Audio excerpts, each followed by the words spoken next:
Okay, baik. Bismillahirrahmanirrahim. Terima kasih host kita pada hari ini, Kak Huda. Dan seterusnya saya menjemput panel kita pada hari ini, Puan Ruqayyah Muhammad yang merupakan pegawai dietetik di Hospital University Sains Malaysia. Betul, Puan? Betul, alhamdulillah. Terima kasih atas jemputan pada pagi ini. Alhamdulillah. Sihat, Puan? Sihat, alhamdulillah. Okay, baik. Terima kasih kerana sudi bersama dengan kami pada pagi ini. Jadi sebelum kita mulakan, boleh ke Puan kongsikan sedikit tentang latar belakang Puan? Okey, bismillahirrahmanirrahim. Assalamualaikum warahmatullahi wabarakatuh. Rabbi shrah li sadri wa yassir li amri wahlul 'uqdatam min lisani yafqahu qawli. Rabbi zidna ilma warzuqna fahma. Okey, salam perkenalan buat daripada saya. Nama saya Ruqayyah Muhammad. Bertugas di Hospital USM sebagai seorang pegawai dietetik lah ataupun kita panggil dietitian. Okey. So saya telah duduk di Kelantan ni lebih kurang berapa tahun? 16 tahun ke macam itulah. Okey, saya keluarga daripada Penang. Okey. So jadi saya juga adalah seorang penulis buku. Selain pada buku inilah buku Diet Bukan Mitos, salah satunya lah. Yang lain saya ada lagi banyak lagi buku lain. Buku Dietlicious 2.0, Diet Bukan Diet Mak-Mak. Apabila dietitian bercerita dan selagi lah pelbagai buku antologi lain lagi lah sebenarnya.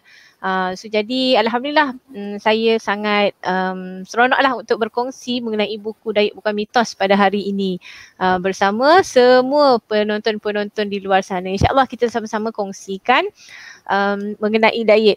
So kita tunggu apa soalan moderator kita nak bagi soalan pada pagi ni. InsyaAllah kita ada beberapa, banyak gak dia soalan Puan, nak tambah lagi soalan daripada viewers kita pula lepas ni. Allah. Rupa-rupanya Puan memang banyak menulis buku tentang diet ni. Jadi saya nak tanya, apa sebenarnya yang mendorong Puan untuk menulis buku-buku ni, terutamanya buku Diet Bukan Mitos ni lah.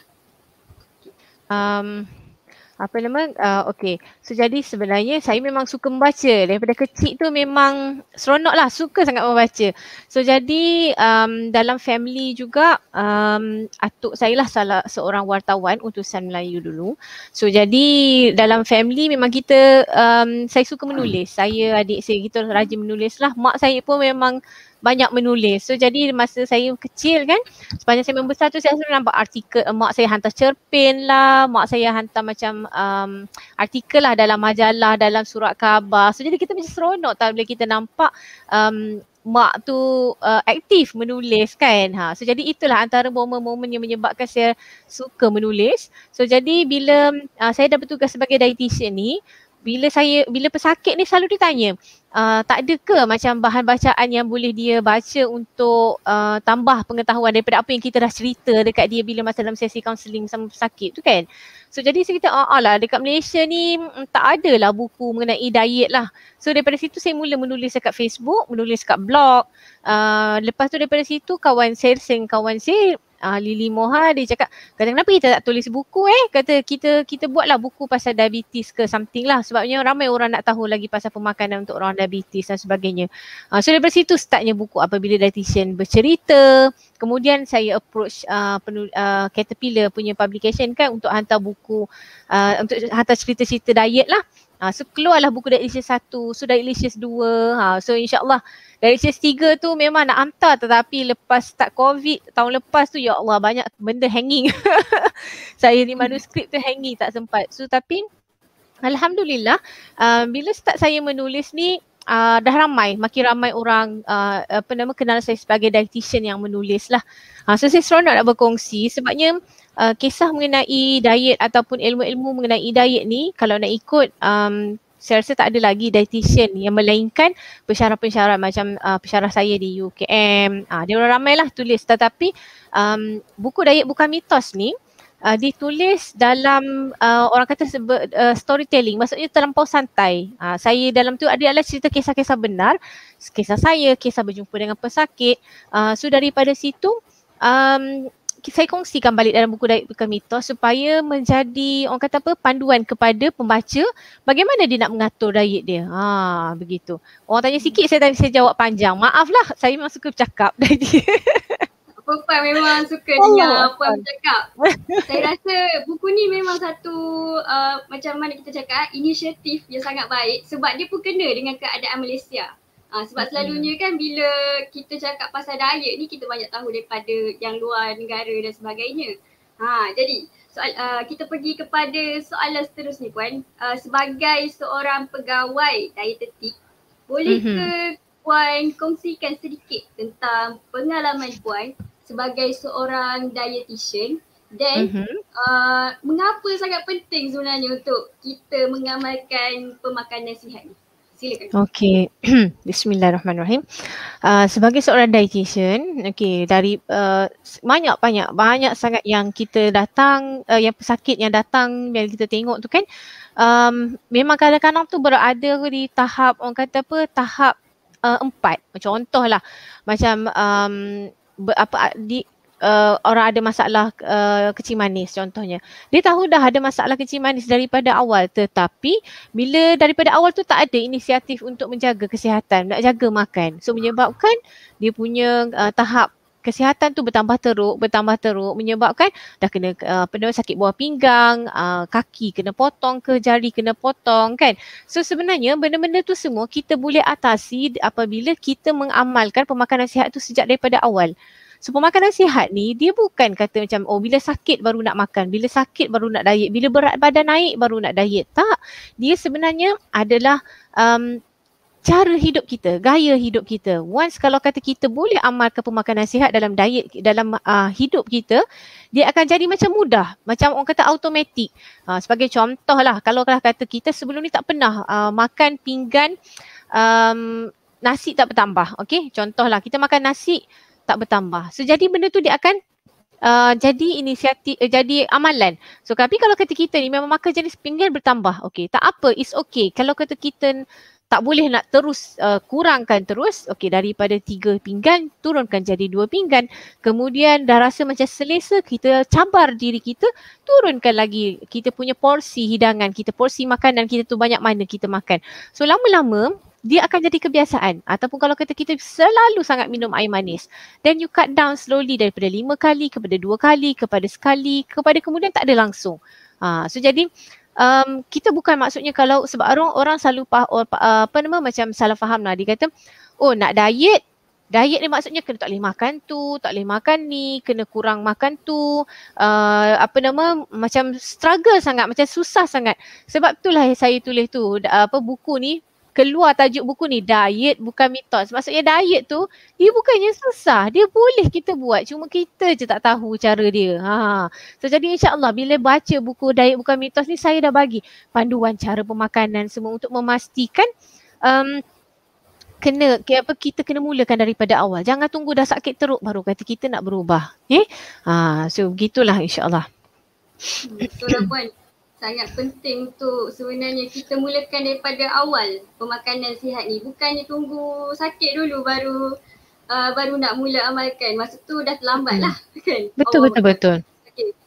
Jadi seterusnya Puan, kalau kita tengok kan pada hari ini pilihan makanan yang tidak sihat seperti makanan yang bergoreng, berminyak dan makanan-makanan yang tinggi kandungan gula ni, dia sebenarnya lagi senang untuk kita dapati dan dia ada di mana-mana berbanding dengan makanan yang sihat. Jadi kalau nak terus konsisten, contoh kita rasa macam kita nak start, kita berazam untuk kita mula makan makanan sihat ni. Tapi kita berhadapan dengan cabaran di mana makanan yang tak sihat ni lebih mudah untuk didapati, lebih murah.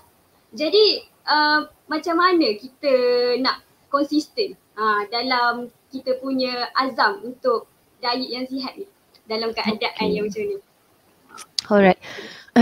Saya nampak sejak bila mana PKP berlangsung, tahap pesakit-pesakit saya punya pemakanan tu kita nampak makin lagi, bukan makin bagus tetapi macam makin lagi menurun. Sebab apa? Sebab ramai orang tidak mampu untuk membeli makanan-makanan dengan dan amalkan makanan-makanan sihat tu secara konsisten. Sebagai contoh, kalau kata dulu nak beli sayur, nak beli buah, mampu, tetapi apabila ramai yang mula hilang pekerjaan, so dia dah mula cut down. Buah tu dah tak masuk dalam diet harian. Sayur tu kalau ada mungkin seminggu 1 atau 2 kali. Yang lain tak ada, kan? So susu lah, susu lagi satu. Ramai susu sebab orang cakap mahal, susu nak beli susu tepung. Kalau family ramai nak pastikan semua orang minum susu, so sangat mencabarlah sebenarnya. Okay, so jadi sebenarnya kita boleh nak amalkan pemakanan sihat ni, tetapi kita cuba tengok apa yang kita boleh buat daripada diet harian kita tu. Dia tak semestinya kita kena beli makanan mahal. Macam contoh kata nak diet kena makan ikan salmon. Nak diet kena makan oats, kena pakai susu sekian. Tak, tak perlu. Kita hanya buat berdasarkan apa yang kita mampu. Sebagai contoh, kalau kata kita makan nasi. Okey, nasi ada lauk, ada sayur. So sayur tu tidak semestinya kita nak kena macam beli brokoli, beli cendawan, beli asparagus ke. Sayur-sayur macam contohlah ulam-ulam timun, kacang botol ke, kan daun pucuk raja, ulam raja ke, daun apa-apa ulam pun is okay. Itu kita dah consider as sayur-sayuran. So tak semestinya kita nak kena beli benda mahal untuk pastikan diet harian kita tu mencukupi dan sihat. Okay, so mulakan dengan apa yang kita mampu dan ada di rumah kita. So yang pentingnya kita pilih makanan kita tu, pastikan ada lauk. Okay, satu jenis lauk pun is okay. Kalau kata hari ni ikan, esok kita tukar ayam kalau boleh. Lepas tu kita tukar telur. Lepas tu mungkin boleh tukar kalau daging kalau boleh beli. So it's okay, tak kisah.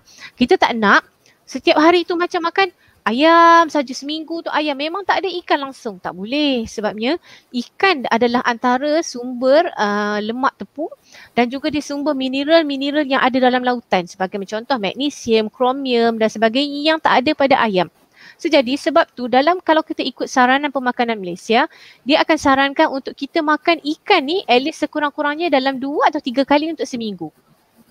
So maksudnya dalam diet tu kita mesti kena ada ikan juga, nak tak nak. So jadi kita cuba dulu dengan apa yang kita boleh buat kat rumah. So kalau katalah macam contoh nowadays saya rasa macam agak mudah. Kalau kita dekat rumah ada taman sikit ke, ada ruang, maksudnya ada laman sikit ke, ataupun ada balkoni sikit ke, kita boleh je tanam sayur hidroponik contohnya. Kan, ada bekas-bekas hidroponik ataupun kita tanam, buat tapak semayan tepi-tepi rumah semua tu. Kalau kita rajin, insya-Allah benda tu dia akan memudahkan kita supaya kita tak payah belilah lagi. Okay. So ayah saya lah, saya idola betul dengan ayah saya. Ayah saya rumah dekat tepi-tepi rumah tu penuh sayur macam rempah, contohnya halia ada, serai ada, sawi ada, semua buah pokok tomato, semua hanya ditanamkan dekat dalam macam tong cat, botol minyak, botol plastik, so bekas-bekas bekas-bekas yang macam pakai buang macam tu kan. So dia convertkan benda tu untuk jadikan sayur dalam laman yang sangat kecil. So jadi sayur-sayur tu just cukup untuk keperluan, tak perlu pun bukan kita nak menjual. Kalau kata sayur contohnya ada 4-5 sayur, ada sawi, ada bayam, ada tomato, ada kacang botol, ada kacang buncis dan sebagainya. So kita boleh tukar-tukar, hari ni makan yang tu, esok makan yang ni kan. So insya-Allah kita boleh cuba. Saya banyak kali dah mencuba. Tapi ya Allah, sibuknya kan balik kerja petang dah, lupa siram pokok, mati sayur saya. Ni anak-anak saya pun tengah tanam sayur balik ni, tanam pokok hidroponik sebab dia orang kena ada projek sains dia orang lah kena buat tu. So pakat menanam sayur lah. Tak sabar saya menunggu. Bagus pun. Sebenarnya keyword dia kita mulakan dengan apa yang kita ada je. Betul. Kita tak perlu pun nak tengok jauh-jauh pada benda-benda yang mahal dan sebagainya. Jadi mulakan dengan apa yang kita ada dan variasikan kita punya pemakanan tu. Bukannya setiap hari makan ayam, setiap hari makan ikan. Okay, baik Puan. Okay. Jadi seterusnya Puan, bukan. Ada sebuah pepatah ni yang mengatakan you are what you eat. Jadi Puan, apa akibatnya jika kita ni tak menjaga pemakanan kita secara yang boleh Puan kongsikan? Okay. Apa sebab akibat Okay. So kita nampakkan macam ni. Okay. Kalaulah sebagai contoh kalaulah kata kita ni makan tak kisah, tak peduli pun macam apa kita makan. Asal nampak sedap kita makan. Asal nampak sedap kita makan. Okay, so sebenarnya apa yang akan berlaku adalah kita akan makan kadang-kadang tu lebih daripada keperluan kita. Okay, sebagai contoh keperluan diet harian kita 1,500 tapi kita makan 2,000. So tanpa kita sedari, berat badan kita tu akan naik perlahan dan perlahan. Okay, so jadi berat yang naik tu dia akan lebih kepada lemak tau. Lemak akan duduk bawah kulit, bawah keliling organ kita. And then kalau kita biarkan, berat badan kita akan masuk ke kategori obese. Overweight. Kemudian masuk kategori obese. So bila dah naik obese, risiko akan meningkat. Sebagai contoh, tekanan darah tinggi akan naik. Kita boleh mungkin kena sakit jantung. Kita mungkin juga boleh menyebabkan kena kencing manis. Disebabkan kalori yang kita ambil tinggi, lepas tu banyak sangat benda-benda manis dan sebagainya.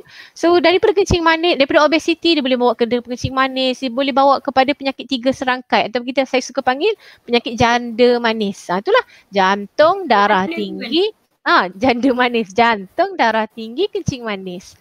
So itu penyakit 3 serangkai yang sebab akibat daripada berat badan kita naik. So kalau kata kita tak nak tu, kita nak mengurangkan risiko tu, memang you have to pastikan berat badan tu berada dalam berat badan yang normal ataupun ideal. Okay. So kita tak nak lah kata macam sebarangan je kita makan. So dia kena cakna, pilih apa-apa kita makan. Okay. So jadi insyaAllah kita macam saya kata itulah, macam betul macam Puan Nurul Huda kata, mulakan apa yang kita ada. Mulakan dengan apa yang kita ada. Perlahan-lahan kita ubah. Kalau tak boleh hari ni nak turunkan 10 kilo yang dah naik, bulan ni turun sekilo, bulan depan turun sekilo. Sedar tak sedar 10 bulan dah turun 10 kilo balik yang berat yang tu. Okay, nak naik pun lama, nak turun pun dia akan ambil masa yang lama. Bukan boleh potong lemak-lemak tubuh kita tu kan. So jadi kena berusaha lah insyaAllah. Okay. The key is consistency tu. Yes. Consistency orang putih kata. Consistency, betul. Yang fikir asalkan benda tu kita buat. Jadi Puan, sebenarnya bila kita cakap tentang diet sihat ni, bukannya kita cakap semata-mata tentang kesihatan, tentang kecantikan dan sebagainya. Kita juga nak supaya kita dapat sihat tubuh badan untuk kita melaksanakan menjalani kehidupan dengan lebih baik. Jadi kita pergi kepada soalan seterusnya Puan, apa agaknya yang menjadi penghalang pada mereka yang nak menjalani diet yang sihat? Pada pendapat saya, penghalang adalah apa yang kita fikirkan sebenarnya. Okay, kalau kata kita rasa macam aku boleh buat, insyaAllah kita boleh buat. Tetapi kalau kata daripada dalam diri kita lagi macam banyak beralasan, susahlah diet ni, susahlah nak kontrol makan, susahlah makanan sedap-sedap, susahlah nak masak makanan sihat pergi kerja semua. So memang akan jadi susah. Tetapi kalau kita fikir, kita ubah kita punya cara berfikir, kita nak makan kita fikir. Hari ni aku nak makan nasi contohnya. Okey, lauk apa? Masakan cara macam mana? Banyak mana kita nak. Masa kita fikir, kita beri sedikit daripada masa kita untuk satu hari tu untuk fikirkan macam mana kita nak makan supaya makanan yang kita ambil tu menjadi lebih sihat. Okey, sebab tu dalam buku Diet Bukan Mitos ni, kalau perasan siapa yang dah baca, dia bukan hanya bercerita pasal diet saja. Dia ada 2 bab. Bab 1 memang cerita pasal diet bukan mitos. Tetapi bab 2 adalah diet bermula dengan apa yang kita fikir. Dan yang bab ketiga adalah diet adalah gaya hidup. Okey, sebab apa? Apa yang kita fikirkan dan apa yang kita buat dengan daripada apa yang kita fikirkan tu dia akan menjadi penentu sama ada kita boleh buat ataupun tak. Okey, so macam kawan saya lah, dia seorang dia cakap, ya aku nak diet. Cakap diet je lah. Kan kata dia, oh susah lah. Kata tak susah diet ni. Kata cuma sekarang ni kita nak buat tu kita fokus dulu. Okey, sekarang ni apa isu dia? Apa masalah kita? Oh, susah nak kontrol air manis. Okay, so bukan suruh tinggal terus. Suruh cut down daripada 5 kepada 2. Kalau kata nasi, banyak selalu makan. Daripada lah banyak tu, kurangkan jadi sikit. Perlahan-lahan kita cuba ubah dan cuba baiki kita punya pengambilan makan tu. So insya-Allah benda tu dia akan jadi gaya hidup. Sebab tu bila dah jadi gaya hidup, kita teruskan. Dia akan jadi lagi mudah lah sebenarnya. So jadi sebab tu lah. Kalau kata kita macam rajin membaca ataupun kita suka berada dalam support group tertentu, duduk dalam support group tertentu. Maksudnya join lah group-group macam Diet Suku-Suku Faruh ke dekat dalam Facebook. Ada banyak group. Okay, cumanya jangan pergi cari group yang tak boleh makan nasi. Diet group tak boleh makan nasi. Diet group kena makan telur saja, contoh kan. Yang tu adalah bukan pemakanan sihat dan seimbang. Okey, so sebab kajian menunjukkan walau kata kita makanlah makanan yang tidak seimbang ni, sebagai contoh kita buat fat diet. Fat diet ni macam contoh kita amalkan keto diet ke, Atkins diet ke, high fiber diet ke, maksudnya kita menghadkan sesuatu jenis makanan tu, ataupun diet no carbs diet. Maksudnya tak makan langsung nasi, tak boleh makan buah, tak boleh makan benda-benda manis semua tak boleh makan. Dia apa yang akan berlaku, berat kita memang akan turun. Okey, sebab apa? Sebabnya badan kita ni berfungsi menggunakan glukosa. Glukosa tu dia akan datang daripada karbohidrat kita. Tetapi apa yang berlaku bila mana kita dah tak makan, kita dah stop makan makanan nasi dan sebagainya, badan akan tetap kena gunakan glukosa macam kereta lah. Dia tak boleh guna air untuk jalan. Dia mesti kena pakai petrol. Betul. Kan? Dia tak boleh pakai diesel. Kalau pakai diesel, kereta kita rosak. Macam tu juga badan kita. So badan, kalau kata contohnya glukosa ni tak ada, dia akan keluarkan gula simpanan dalam badan. Okay, so gula simpanan ni dia akan simpan dekat otot, dekat hati kita. Lama-lama gula simpanan pun habis. Bila gula simpanan habis, dia akan start guna otot kita. Sebab tu bila walaupun kita tak diet, kita kurus lah, aku turun lah, satu mungkin air dah kurang. Lepas tu otot kita pun akan berkurangan. Yang tu kita tak nak. Sebab apa? Otot ni yang bantu membakar tenaga dengan lebih bagus. Kalau kita duduk diam macam ni, otot tu akan bantu bakar kalori kita. Sebab tu kita nak suruh orang pergi bersenam. Sebab dengan bersenam, dia akan bina muscle. Dia akan elakkan muscle loss. Muscle kita ni kalau kita tak guna, lama-lama dia akan kurang. Dia akan hilang. Sebagai contoh macam orang tua lah. Dia duduk je kan, dia tak ada banyak, lama-lama kan jadi kurang tak boleh gerak kaki, tak boleh jalan. Sebab apa? Otot dia tak guna dah. Okay, sebab bukan sebab dia tak makan, sebab dia sakit, sebabnya kehilangan otot tu. Sebab itulah penghalang kita adalah apa yang kita fikir. So kena ubah dulu mentaliti kita. Baru kita boleh ubah corak pemakanan kita dan gaya hidup kita. InsyaAllah. Betul.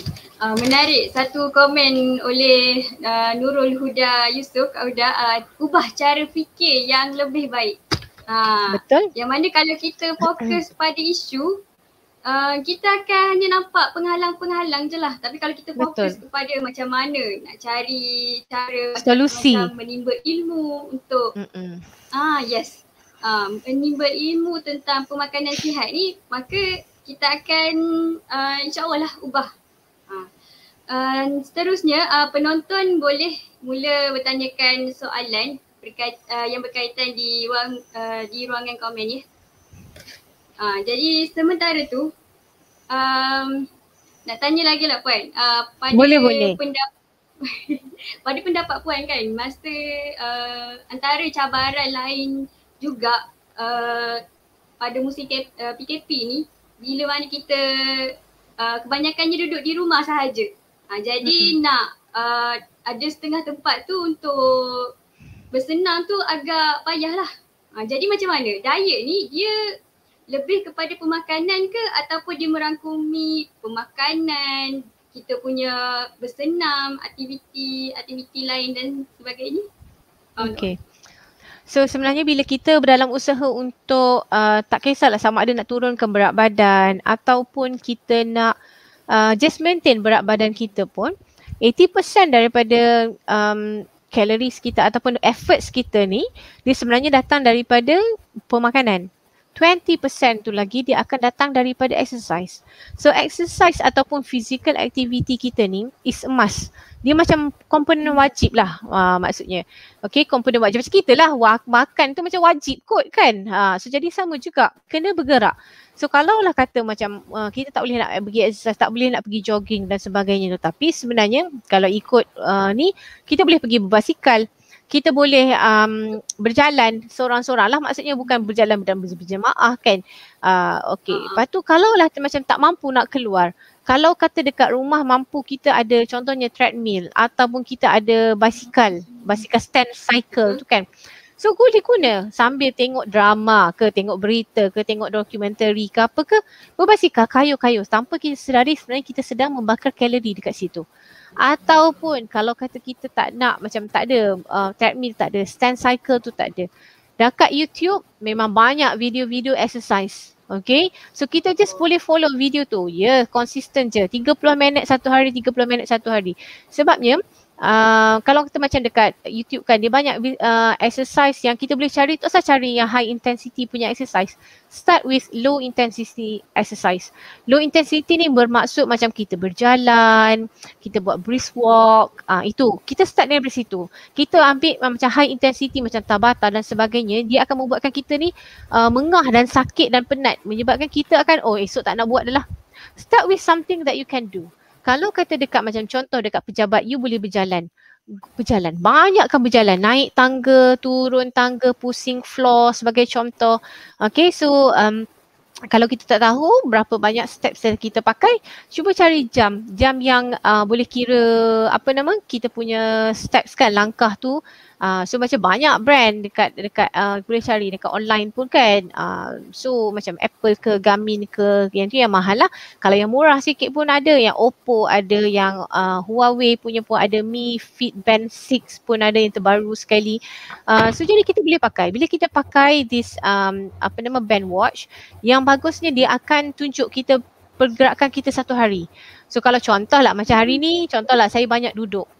Okay, so memang saya boleh nampak, steps aku 500, 600, maksudnya sikit sangat saya bergerak. So apa yang bila kita tahu, bila kita dah sikit sangat, apa yang kita perlu buat adalah mungkin kita boleh pasang video YouTube kot untuk exercise. So exercise. Okay. So kalau kata kita tak macam tak buat, so jadi lama-lama itulah muscle kita akan kurang. So berat badan pun akan start naik lah, sebab kita kadang tu bila kita duduk banyak, kita akan makan pun banyak. So kita boring kadang-kadang tu kan, tengok TV kita makan punya. So jadi benda tu akan menjadi macam rutin, menyebabkan tanpa kita sedari berat kau naik lagi kan. So jadi macam something needs to be done. So start dengan apa yang kita ada. Keyword dia, start dengan apa yang kita ada. Tak payah nak cari benda jauh-jauh, tak perlu kata sebab setengah orang ni selalu cakap nak exercise aku kena beli kasut baru, aku kena kena pergi kat taman, kena macam banyak lah dia punya list kena tu. Maksudnya dia memerlukan kesempurnaan baru dia nak bermula. Sedangkan diet ni tak perlu untuk kita bermula selepas kita sempurna, everything is perfect. Start dengan apa yang kita ada. Start sedikit demi sedikit dan tingkatkan perlahan-lahan, insya-Allah. Insya-Allah boleh buat. Insya-Allah boleh. Okay, jadi baik.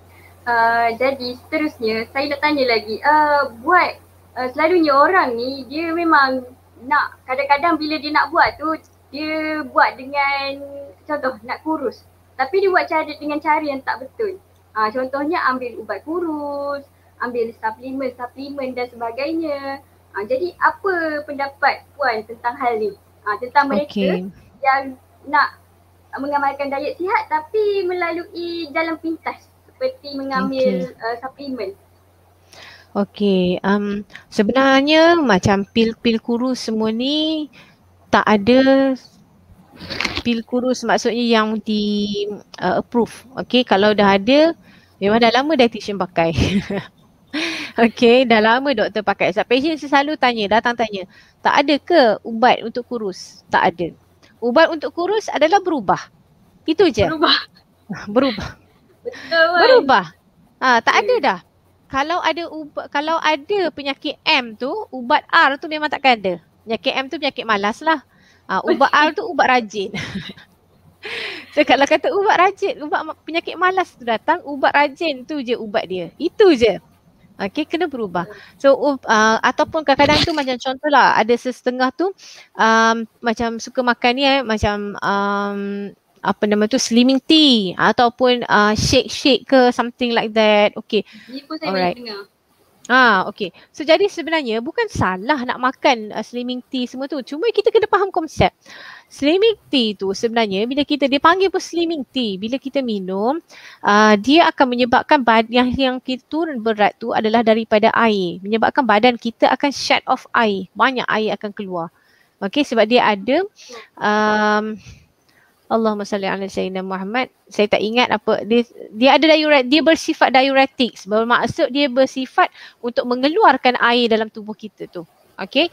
So jadi bila ambil tu berat yang turun adalah air. So kalau kita makin terus-teruskan lama-lama, buah pinggang kita akan affected. Sebab apa? Air tak cukup dalam badan. So jadi macam kering lah badan kita ni. Okay. So satu lagi kadang-kadang tu ambil milkshake ke, ambil apa nama fiber drinks ke whatever lah. Okay. So sebenarnya kalau kata ikutlah macam contoh kita gunakan juga untuk pesakit yang ataupun yang nak membuat pembedahan bariatrik ataupun yang pesakit yang beratnya 100 lebih ke atas. So dia perlu ambil kalori yang sangat rendah untuk memastikan berat badan itu dapat turun dengan lebih cepat. Okay. So sebabnya kalau dia tak turun berat badan dia akan efek lah jantung, efek buah pinggang, banyaklah isu dia. So jadi kita nak turunkan, kita kena bagi very low calorie diet dalam 1100, 1200 ataupun 800 kalori macam tu. So bila kalori yang rendah macam ni, dia tak boleh makan dengan nasi sahaja. Dia tak akan cukup keperluan dia. Nasi ke, mi ke dan sebagainya. So jadi dalam kata 3 kali waktu makan dia, kita perlu bagikan, kita panggil meal replacement diet ataupun meal replacement punya snack ke contohlah. So yang ni biasanya kita bagi susu khas. Okay, so susu khas ni dia walaupun dalam jumlah yang susu dalam jumlah yang macam contoh 1 gelas, 2 gelas ke, biasanya segelas je lah, 1 gelas tu, 1 portion tu dia akan cukup keperluan kalori dan juga dia punya protein. Yang penting protein dia kena cukup. So barulah dia akan bantu untuk burn kalori dengan lebih banyak. So jadi 2 kali makan lagi bolehlah makan nasi tapi small portion je lah. So yang tu okey, sihat. Yang saya risaukan adalah this macam high fiber drinks ke ataupun milkshake ke something tu lah. Kita tak tahu konten dia berapa. So kena pastikan kalau you nak beli pun kena pastikan dalam tu konten dia berapa. Sebabnya setengah yang macam shake macam ni dia lebih menggunakan konsep fiber. Maksudnya dia letakkan banyak fiber dalam tu dari sama ada daripada oats ke, daripada soya ke dan sebagainya untuk bagi kita rasa kenyang dengan lebih lama. Boleh juga. Tetapi apa yang berlaku dia akan lama-lama kita bosan. Kita tak boleh nak follow dah diet tu. Kan sebila kita tak boleh follow diet tu, what happens is kita give up lah. Kita give up. So jadi macam kita pun dah tak nak teruskan makan benda lain lagi. So kadang-kadang berat tu berat naik balik. So kita tak nak lah macam tu. So yang kita nak adalah kita teruskan berdiet tetapi dengan cara yang sihat supaya dia menjadi konsisten dan jadi amalan hidup kita. It's okay to start and change a little bit rather than tak turun langsung. Gitu. Better to start and change a little bit. Itulah sebab sekarang ni ada lambakan, sebenarnya ada lambakan produk-produk suplemen sebegini di pasaran. Yang mana bila orang tengok label tu kurus ataupun cantik, putih. Jadi sebenarnya orang ramai yang tertarik dengan result yang segera lah. Dia nak aku makan ni je terus cantik, terus kurus dan sebagainya. Jadi satu soalan puan daripada Ahmad Fakur Razi Yahya. Kalau kita dah makan ikut portion yang betul, adakah masih perlu kita ambil produk-produk suplemen? Macam mana tu puan? Maksudnya kita dah makan dengan cara betul, so kita nak suplemen lagi. Macam tu? Oh okay. So suplemen lagi tu kita kena tengok juga based on orang kata apa, Apa yang kita nak makan? Suplemen apa? Sama ada suplemen tu perlu tak kita makan? So sebagai contoh macam ada orang dia makan okey, tetapi dia tak boleh minum susu. Sama ada walaupun dia ambil alternatif susu, sebagai contoh dia makan ambil macam susu soya ke dan sebagainya, tetapi kalsium dia tak cukup juga satu hari, ataupun memang dia tak boleh alah dengan susu. So jadi mungkin dia perlu ambil suplemen kalsium. Okay, so bila ambil suplemen kalsium, so apa yang berlaku, badan dia akan cukup lah kalsium seharian tu. So nak ambil suplemen ni perlu atas kita tengok keperluan, dan juga macam tak boleh lah ambil macam terlampau banyak. Sebagai contoh kita makan, ada je lah yang makan vitamin C sampai 2000 miligram. So vitamin C ni pun kita kena faham dia akan ada orang kata apa, bila banyak mana dia boleh absorb. Okay, so yang mana badan kita perlu sahaja dia akan absorb. Yang the rest dia akan buang melalui urine kita je. So sama juga yang lain. Kalau kadang ada juga yang makan macam contoh ambil B complex terlampau banyak. So benda tu semua akan dibuang balik lah daripada tubuh kita. So kadang-kadang dia akan boleh sebabkan toxicity juga kepada tubuh sekiranya kita ambil dalam jumlah yang terlampau banyak sangat. So sebab itulah kena hati-hatilah dengan produk-produk suplemen. Last year ke saya tak ingat, kita ada patient lah yang datang end up dekat dalam ICU. Okay, so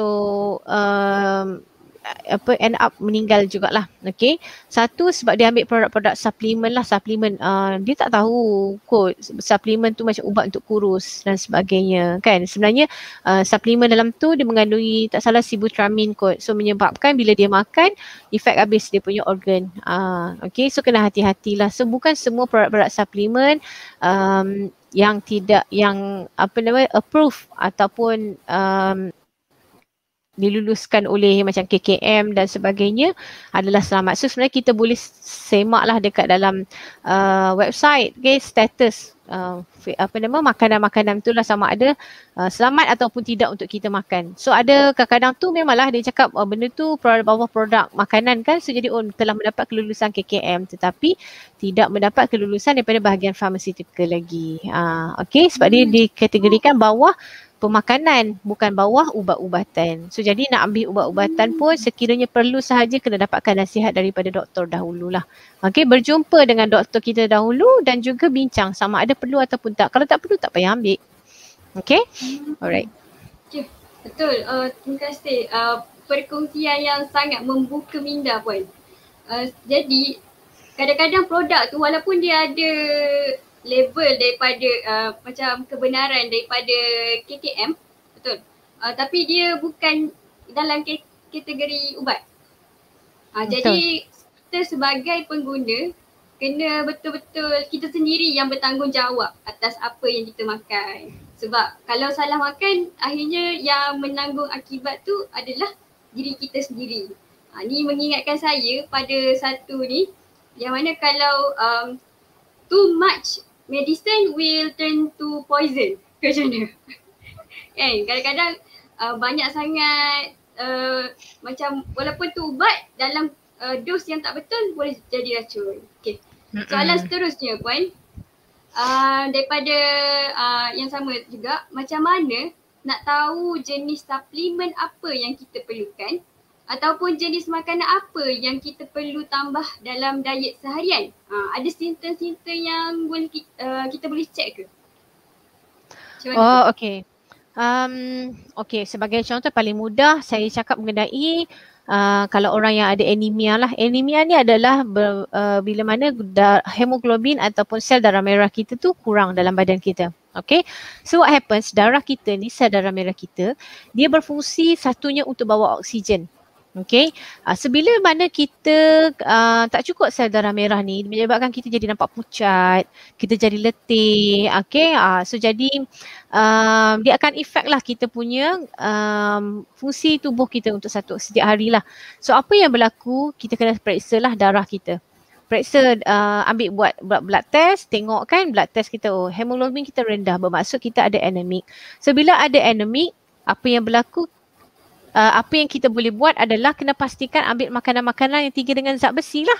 Okay, so jadi kita nak ambil apa-apa suplemen pun, kena tengok berdasarkan result lah, kena buat pemeriksaan kesihatan. So daripada situ baru kita tahu sama ada kita ni kekurangan apa, terlebih apa, sebab benda semua duduk dalam badan kan. Kita tahu kolesterol kita tinggi ke, kolesterol kita rendah ke kan, buah caan, buah pinggang kita bagus ataupun tak. Sebab tu kena buat routine check up. Every 6 months contohnya kena buat routine check up. Okay, alright. So jadi daripada situ kalau contohnya kita tahu kita tak cukup zat besi, so kena tambahkan makanan-makanan tinggi zat besi sebagai contoh daging, brokoli, kurma dan sebagainya. Okay, so tetapi sebenarnya kalau kita ni dah boleh amalkan pemakanan sihat untuk setiap hari secara regular, maksudnya setiap hari nasi, lauk, sayur-sayuran. Mi, sayur, ada lauk. 3 kali untuk satu hari. So tukar. Tak ada masalah, kita boleh tukar. So, tapi kena pelbagai lah. Hari ni ikan, esok ayam, esok brokoli, sawi, tukar. Jangan ambil sawi setiap hari, carrot setiap hari kan. So, kita hanya dapat zat daripada situ sahaja. Tapi kalau kata kita pelbagaikan pilihan makanan kita, so insyaAllah kita akan dapat assorted vitamins and minerals yang ada dekat pelbagai makanan. Sebab tu, kalau kita tengoklah dalam piramid makanan Malaysia tu, kan dia letak pelbagai sayuran sebab kunci katanya adalah variasi, kepelbagaian. Kita nak yang tu. Okay. Okay. InsyaAllah. Betul. Banyak produk slimming yang ada sibutramine. Sibutramine tu apa boleh? Sibutramine ni adalah bahan macam ubat lah yang untuk bagi kurang selera makan dan sebagainya. So jadi ubat ni dia juga akan bantu menyebabkan kita turun berat badan lah, tapi sebenarnya dia akan bahaya lah, dia akan affect kita punya buah pinggang, organ dan sebagainya lah. So berbahaya ambil tanpa kawalan dan juga tanpa orang kata saranan daripada doktor. Okay? Okay. Boleh baca lah, boleh Google cari apa itu sibutramine. InsyaAllah. Jadi itulah kita pun dah di akhir segmen kita untuk hari ini. Jadi sebagai yang terakhir daripada untuk kita hari ini, sekejap. Macam ada satu lagi soalan Puan, boleh ke? Boleh. Ni ada yang bertanya, saya pernah dengar orang cakap piramid makanan yang kita selalu tengok tu adalah old sign. Maksudnya ada portion baru yang kita boleh ikut untuk diet. Betul ke Puan? Okay, sebenarnya piramid makanan kita tu, dia sebenarnya kalau kita tengok dan kita kaji lah sebenarnya maksud daripada piramid makanan tu sendiri. Okay, dia bukan bermaksud kata kita kena, dia sentiasa berubah-ubah ikut orang kata kajian terbaru. So kalau kita tengok yang terbaru sekali, okay, piramid makanan yang terbaru sekali, nasi tu instead of duduk di bawah, okay, ataupun karbohidrat lah, instead of dia duduk di bawah, what happens is dia dah naik, dia duduk di bahagian kedua. Yang pertama sekali adalah di bahagian bawah sekali, tapak dia adalah sayur-sayuran dan buah-buahan. Bermaksudnya apa? Ini adalah yang terbaru sekali piramid makanan 2020. So boleh Google cari tengok. Okay. Keluar nanti kalau type dekat Google dia akan keluar gambar. So dia maksudnya sekarang ni kita nak cut down kita punya portion nasi tu ataupun lauk ataupun mi, bihun dan sebagainya. Yang kita nak adalah tambahkan sayur-sayuran. So daripada piramid makanan ni kita boleh terjemahkan balik kepada pinggan sihat kita. Pinggan sihat kita tu bermaksud dalam pinggan kita tu ada kesemua porsi. Nasi, lauk, sayur, buah-buahan. Kan? So kita boleh carilah pinggan sihat ni. So kalau kata macam tak reti lah sangat macam nak bajet banyak mana nasi kita ni, gunakan genggaman tangan kita. Nasi agak-agaklah satu portion macam ni untuk sekali makan. So orang besar tangannya besar lagi, orang kecil tangannya kecil. So maksudnya keperluan kita tu kecil banyak tu. So lepas tu lauk. Kalau ayam contohnya dekat satu tapak tangan. Kalau ikan satu tapak tangan. Tapi kalau ikan besar seekor tu panjang macam ni. Untuk sekali makan. Okay, lepas tu sayur. Sayur macam ni. Maksudnya banyaklah sayur tu. Doa. Okay, so kalau kata lepas tu minyak. Minyak ni kalau kita contoh kita nak sapu dekat roti ke, kita nak dalam masakan kita tu, kita tak nak lah lauk kita tu macam berlinang minyak tepi tu. Bermaksudnya extra dah minyak kat situ.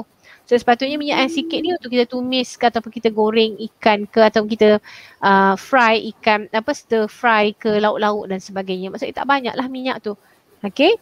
So insyaAllah bila kita dapat convertkan balik daripada piramid makanan kepada amalan harian kita daripada pinggan sihat tu, insyaAllah kita punya pengambilan makan tu akan lebih efektif.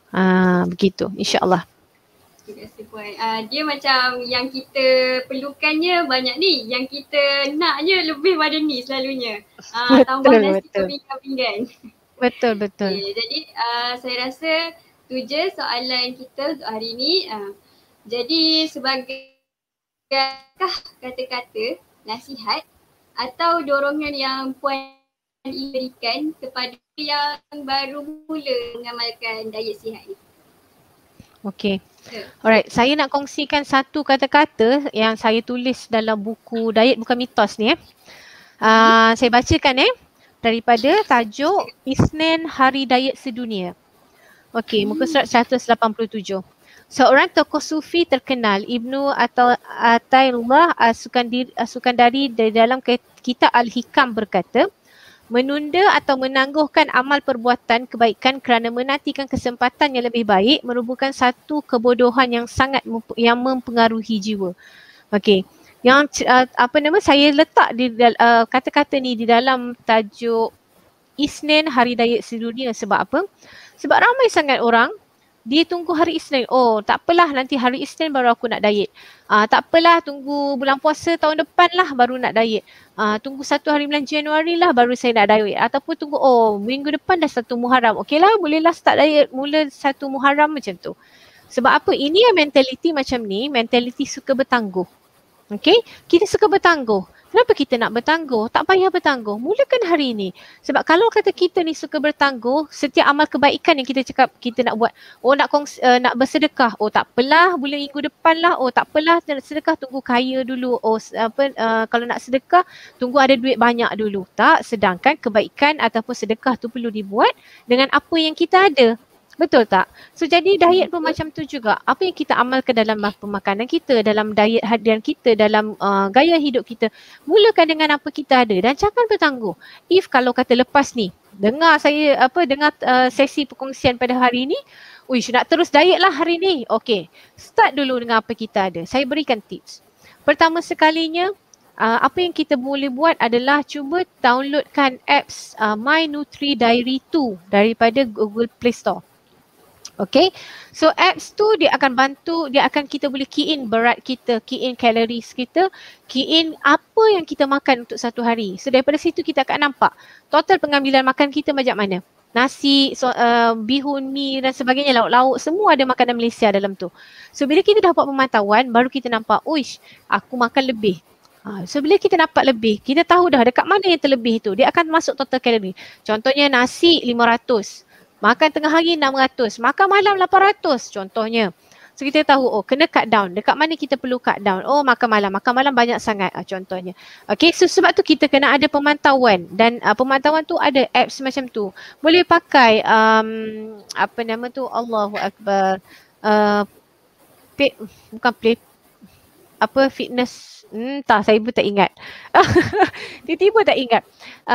Banyak apps sebenarnya, tapi kalau pada saya suka pakai yang My Nutri Diary 2 ni sebab dia lebih mudah lah untuk kita pantau. Okay, so jangan bertangguh, mulakan hari ini. So kalau kata kita tahu 5 kali aku minum air manis, okay, turun pada 2 kali, lepas tu turun kepada sekali.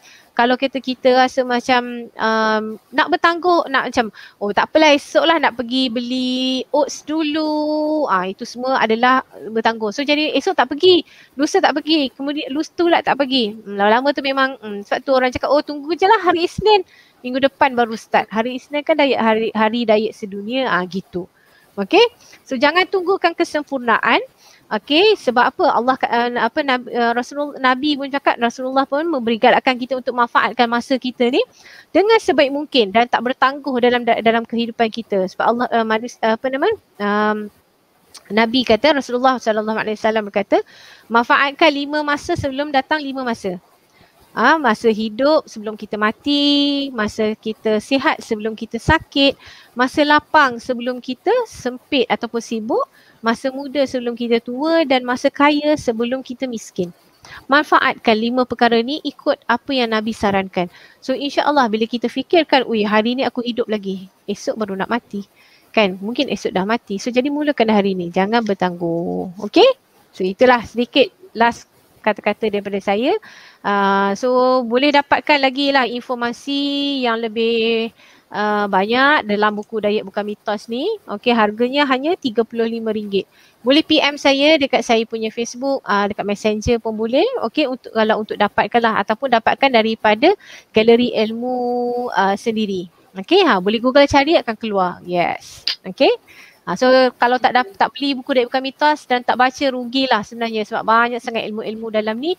Kalau tak baca, kalau tak baca dan tak amalkan lagi rugi.